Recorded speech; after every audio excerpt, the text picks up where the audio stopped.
যারা আজকের আমার এই রেসিপিটা মিস করে যাবেন তাদের কিন্তু অনেক কিছু মিস হয়ে যাবে, আগেই বলে রাখছি। আপনাদের দুলাভাই এই রেসিপি খেয়ে আমাকে বলছিল যে ভাতে তো কম রান্না করেছো কেন আজকে, বুঝের অবস্থা। ছুরি শুটকি দিয়ে যে এইরকম একটা ফাটাফাটি রেসিপি বানানো যায় আগে কেন জানতাম না। সঠিক পদ্ধতিতে ছুরি শুটকি আপনারা বাসায় কিভাবে রান্না করতে পারবেন সেই রেসিপিটা আজকে শেয়ার করব। আর এই রেসিপি ফলো করে যে কোনো শুটকি আপনারা রান্না করে নিতে পারেন, আর টেস্ট হবে একবারে কক্সবাজার স্টাইল। তো প্রথমে আমি যেটা করেছি, দুইটা বড় বড় সাইজের এটা ছুরি শুটকি নিয়ে নিয়েছি।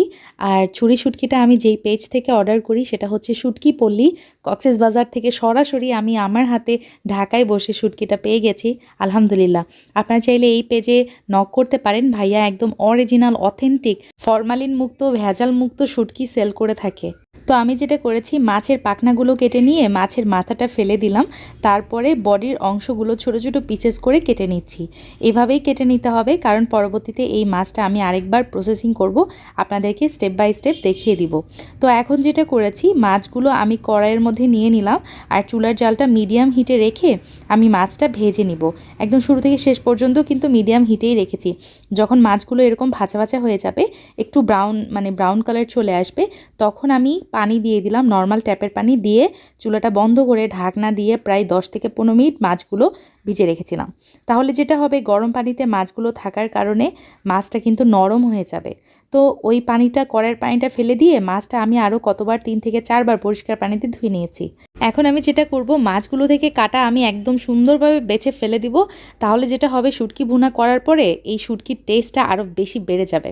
তো দেখতে পাচ্ছেন মাঝের কাঁটাটা ফেলে দিলাম, আর ঘাড়ের যে একটা কাঁটা আছে কতগুলো সেটা ফেলে দিলাম। ব্যাস এইটুকুই, তেমন কঠিন কিছু না। আর মাছগুলো গরম পানিতে ভিজিয়ে রাখার পর নরম হয়ে গেছে, তো কাঁটাগুলো তুলতেও খুব সুবিধা হচ্ছিল। কাঁটাগুলো বেছে নেওয়ার পর আমি প্রায় 1.5 কাপের মতো ফিশ মিট পেয়েছি। এখন কড়াইয়ে দিয়ে দিলাম 4 টেবিল চামচের মতো কুকিং অয়েল, এবং তার মধ্যে পেঁয়াজ আমি ব্যবহার করেছি প্রায় 1 কাপ। আর সামান্য একটু পেঁয়াজ রেখেছি, সেটা আমি পরবর্তীতে ব্যবহার করব। আর এখানে আমি 2 রকমের রসুন ব্যবহার করছি, একটা বেশি কুচি করা আর একটা আস্ত রসুন দিয়েছে আমার জন্য। আমি শুটকি খাই না, তবে শুটকির মধ্যে যেই রসুনগুলো থাকে না, সেটা আমার পছন্দ।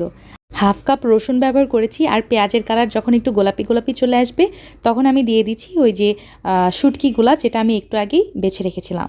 শুটকি, পেঁয়াজ, রসুন সব কিছু এখন চুলার লো আঁচে ভেজে নিতে হবে প্রায় 10 মিনিটের মতো। তারপরে যখন এমনটা ভাজা ভাজা হয়ে যাবে, তখন আমি দিয়ে দিচ্ছি হচ্ছে টমেটো। এখানে একটা টমেটো আমি কুচি করে ব্যবহার করেছি। তারপরে দিয়ে দিলাম 1/2 কাপ পানি, লবণ দিয়ে দিলাম 1 চা চামচ, আর লাল মরিচের গুঁড়া ব্যবহার করেছি হচ্ছে 1.5 চা চামচ, মানে 1 চামচ প্লাস 1/2 চামচ। হলুদের গুঁড়া ব্যবহার করেছি 1 চা চামচ, জিরা গুঁড়া দিয়েছি 1/2 চা চামচ, আপনারা চাইলে নাও দিতে পারেন। এখন সব মশলার সাথে শুটকিটা আমি কিছু সময় ভাজা ভাজা করে নিব, 2 থেকে 3 মিনিটের মতো। তারপরে আমি পানি অ্যাড করে দিয়েছি প্রায় 1 কাপ। তারপর যেটা করেছি, চুলার জালটা মিডিয়ামে করে ঢাকনা দিয়ে আমি জাল করেছি প্রায় 10 মিনিটের মতো। তারপর দেখতে পাচ্ছেন ওপর দিয়ে বেশ খানিকটা তেল ভেসে উঠেছে।